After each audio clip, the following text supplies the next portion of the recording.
अस्सलाम वालेकुम। Today's topic is photophosphorylation. पहले हमने लाइट डिपेंडेंट जो टॉपिक था उसके अंदर लाइट डिपेंडेंट जो रिएक्शंस होते हैं फोटोसिंथेसिस, उसके अंदर इलेक्ट्रॉन ट्रांसपोर्ट चेन को स्टडी किया था। अब इस दफ़ा उसका सेकंड पार्ट जो है वो हम करेंगे, वो है फोटोफॉस्फोराइलेशन। तो फोटोफॉस्फोराइलेशन जो है वो बेसिकली एटीपी सिंथेसिस के लिए प्रोसेस यूज़ होती है।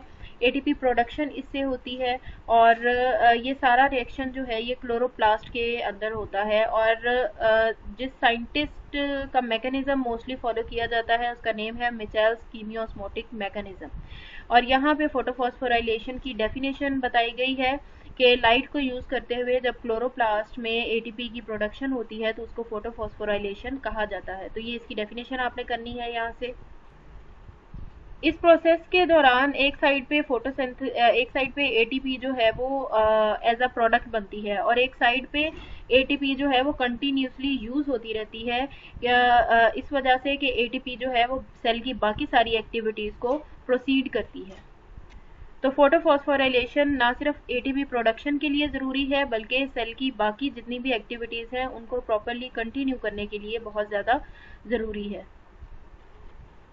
इसके अंदर डिफरेंट चीज़ों की प्रोडक्शन आती है, जैसे कि amino acids, fatty acids, starch synthesis और प्रोटीन की सिंथेसिस और प्रोटीन्स की ट्रांसपोर्ट और डिफरेंट मेटाबॉलिक एक्टिविटीज़ जो है जो मेम्ब्रेन्स के अंदर होती हैं वो सारी की सारी जो है वो फोटोफॉस्फोराइलेशन के नॉर्मली मूव करने से या प्रोसीड करने से होती हैं। फोटोसिंथेसिस की प्रोसेस के दौरान इलेक्ट्रॉन्स जो हैं वो कंटिन्यूली मूव करते रहते हैं और ये प्रोसेस होती है जब वाटर मॉलिक्यूल से जो इलेक्ट्रॉन है वो मूव करना स्टार्ट करते हैं और NADPH तक चले जाते हैं। ये वही इसी की बात की जा रही है जो इलेक्ट्रॉन ट्रांसपोर्ट आप ऑलरेडी स्टडी कर चुके हैं। उसमें आपने देखा था कि किस तरह से वाटर से स्टार्ट होती है प्रोसेस और NADPH पे आके ख़त्म हो जाती है। और ये जो इलेक्ट्रॉन ट्रांसपोर्ट होती है, इलेक्ट्रॉन की जो मूवमेंट है वो साइक्लिक भी हो सकती है और नॉन साइक्लिक भी हो सकती है। जब एटीपी की सिंथेसिस जो है वो इलेक्ट्रॉन ट्रांसपोर्ट के थ्रू, जो कि नॉन साइक्लिक इलेक्ट्रॉन ट्रांसपोर्ट होती है, उसके थ्रू हो तो उसको कहा जाता है नॉन साइक्लिक फोटोफॉस्फोराइलेशन। तो यहाँ से इसकी डेफिनेशन है, formation of ATP in association with non cyclic electron transport is known as non cyclic photophosphorylation. ये ऊपर साइक्लिक और लीनियर इलेक्ट्रॉन ट्रांसपोर्ट वही है जो ऑलरेडी इस पैराग्राफ में ये वही लिखा हुआ है जो आप पहले पढ़ चुके हैं। इलेक्ट्रॉन ट्रांसपोर्ट फ्लो जो आपने पहले डिस्कस किया था ये वही है।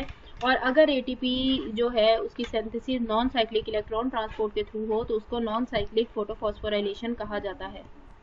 जो आपने पहले डिस्कस किया था इलेक्ट्रॉन ट्रांसपोर्ट चेन के बारे में, तो वो उसको जी स्कीम भी कहा जाता है, क्योंकि अगर आप उसके साइकिल को देखें, जो डायग्राम आपके साथ शेयर की थी, तो उसके अंदर जी जो है वो बन रहा होता है। अगर उसके पूरे साइकिल को देखें तो वो जी शेप का बनता है, तो उसको जी स्कीम भी कहा जाता है।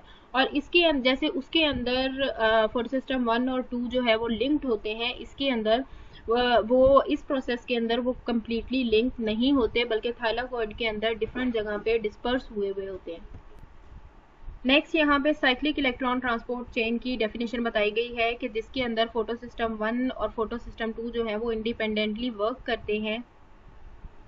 कि फोटो सिस्टम 1 जो है उसको फोटो सिस्टम 2 से इलेक्ट्रॉन की ज़रूरत नहीं होती, क्योंकि उसके अंदर फोटो सिस्टम 2 जो है वो प्रेजेंट ही नहीं होता।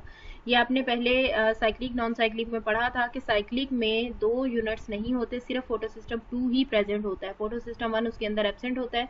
तो यहाँ पर ये उसी की बात कर रहे हैं कि ऐसी मूवमेंट को साइक्लिक इलेक्ट्रॉन ट्रांसपोर्ट कहा जाता है। उसके बाद यहाँ पर एक एग्जांपल दी गई है एक जीन की जिसको PGR5 कहा जाता है और ये हेल्प आउट करता है थाइलाकॉइड पेप्टाइड्स की फॉर्मेशन में। और ये फोटो सिस्टम 1 का जो साइक्लिक इलेक्ट्रॉन ट्रांसपोर्ट है उसकी भी हेल्प आउट करता है और उसके लिए बहुत ज़्यादा इसेंशियल है। तो ये PGR5 जीन को आपने, इसका क्या फंक्शन है कि ये आपने इस शॉर्ट क्वेश्चन के लिए याद करना है। इसके अलावा साइक्लिक इलेक्ट्रॉन ट्रांसपोर्ट जो है वो हेल्प आउट करता है पीएच ग्रेडियंट क्रिएट करने में, जो कि एटीपी सिंथेसिस के लिए बहुत ज़्यादा ज़रूरी होता है। और इस प्रोसेस को कहा जाता है साइक्लिक फोटोफॉस्फोराइलेशन। और इसकी यहाँ से डेफिनेशन स्टार्ट हो रही है कि जो साइक्लिक फोटोफॉस्फोराइलेशन है वो एक ऐसा प्रोसेस होता है जिसके अंदर साइक्लिक इलेक्ट्रॉन ट्रांसपोर्ट जो है वो हेल्प आउट करता है एटीपी सिंथेसिस करने में with the help of pH gradient. और इसको साइक्लिक फोटोफॉस्फोराइलेशन कहा जाता है। जो पहले आपने डेफिनेशन देखी थी वो नॉन साइक्लिक फोटोफॉस्फोराइलेशन थी, और ये जो अभी है ये है साइक्लिक फोटोफॉस्फोराइलेशन। इसके अलावा साइक्लिक फोटोफॉस्फोराइलेशन जो है वो क्लोरोप्लास्ट में एटीपी सिंथेसिस में बहुत ज़्यादा हेल्प आउट करती है, और जो नॉन साइक्लिक फोटोफॉस्फोराइलेशन है वो एटीपी और NADPH की प्रोडक्शन में हेल्प आउट करती है, जबकि NADPH साइक्लिक फोटोफॉस्फोराइलेशन में प्रोड्यूस नहीं होता। ये सेम वही डिटेल बताई जा रही है जो कि इलेक्ट्रॉन ट्रांसपोर्ट चेन में आप ऑलरेडी पढ़ चुके हैं कि जो साइक्लिक था उसका जो प्रोडक्ट था वो सिर्फ एटीपी थी, और जो नॉन साइक्लिक थी इलेक्ट्रॉन ट्रांसपोर्ट चेन उसका प्रोडक्ट NADPH और एटीपी दोनों थे। तो यहाँ पर उन्हीं को फिर से डिस्कस किया जा रहा है। इसके अलावा साइक्लिक और नॉन साइक्लिक फोटोफॉस्फोराइलेशन के अलावा भी जो प्लांट्स होते हैं या फिर जो जहाँ पर ये सारी एक्टिविटीज़ हो रही होती हैं वहाँ पर एटीपी और NADPH की रेशियो को प्लांट मेंटेन रखता है। उसकी रीज़न ये होती है कि इस इन रिएक्शंस के अलावा भी बहुत सी मेटाबॉलिक एक्टिविटीज़ प्लांट्स के अंदर हो रही होती हैं जो कि बहुत इंपॉर्टेंट होती हैं, और उनको मेंटेन करने में जो प्लांट है वो एटीपी और NADPH को यूज़ करता है और उनकी कंसंट्रेशन को रेगुलेट करता है।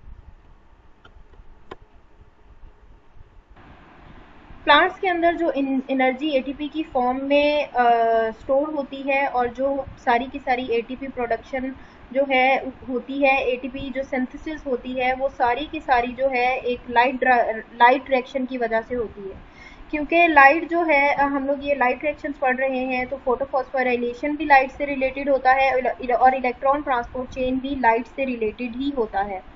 तो लाइट ड्राइवन ये रिएक्शंस हैं, और ये प्रोटॉन्स जब अक्यूमुलेट कर जाते हैं ल्यूमन में, ल्यूमन होता है इनसाइड ऑफ सेल, तो जो इंटरनल साइड होती है जब वहाँ पर प्रोटॉन्स जमा होने लग जाते हैं तो वो भी हेल्प आउट करते हैं एटीपी सिंथेसिस में।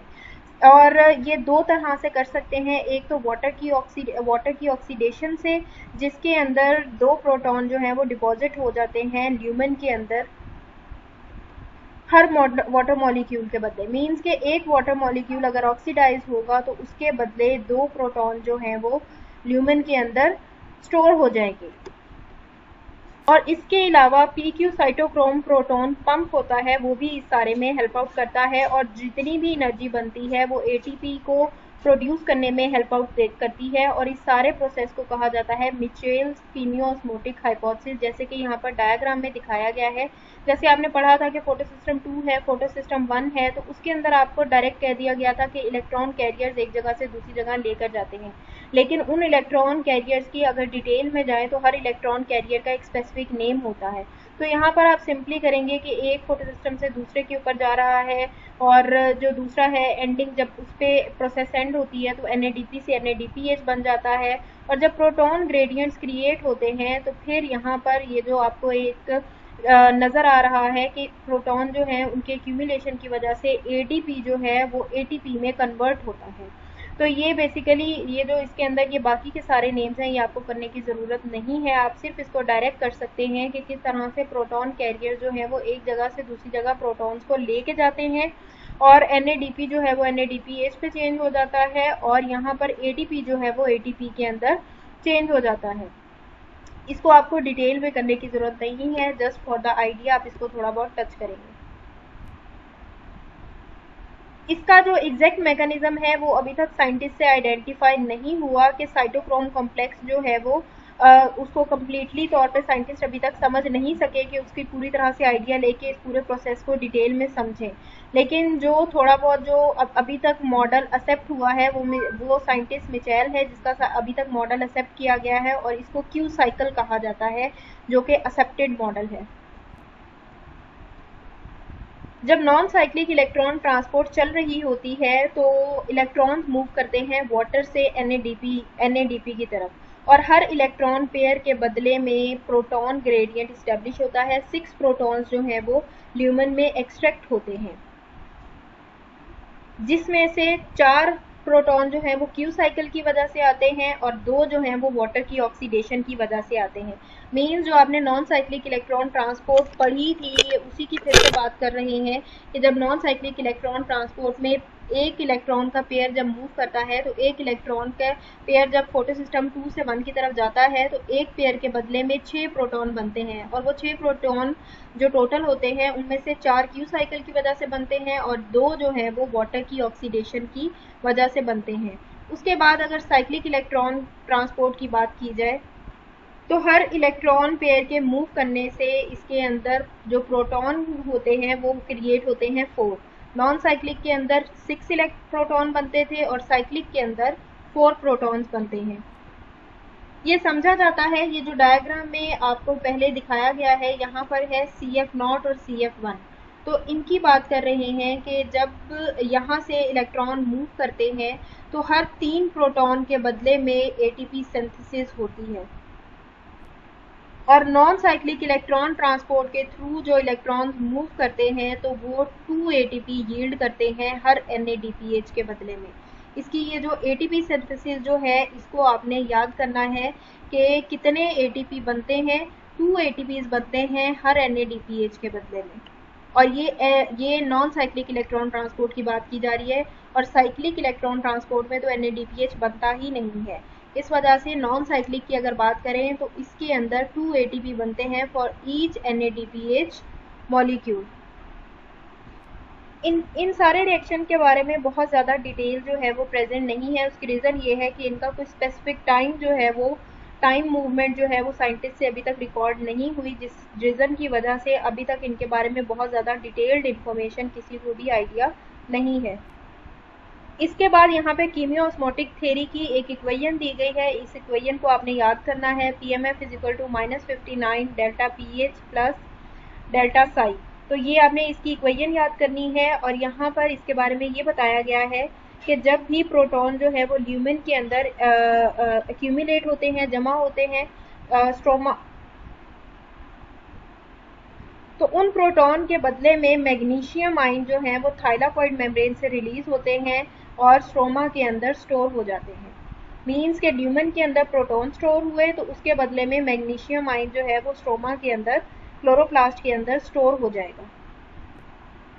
फिर मैग्नीशियम और प्रोटॉन्स के डिफरेंसेस की वजह से जो चार्ज का डिफरेंस होता है स्ट्रोमा और ल्यूमेन में वो बहुत ज़्यादा मिनिमाइज हो जाता है। इसके बाद क्लोरोप्लास्ट के अंदर जो pH होती है वो मेजर फैक्टर होता है जो कि क्लोरोप्लास्टिक PMF पे इफेक्ट करता है। और इन सारे फैक्टर्स के अंदर जो डेल्टा साई है उसका रोल जो है वो सबसे ज़्यादा कम है।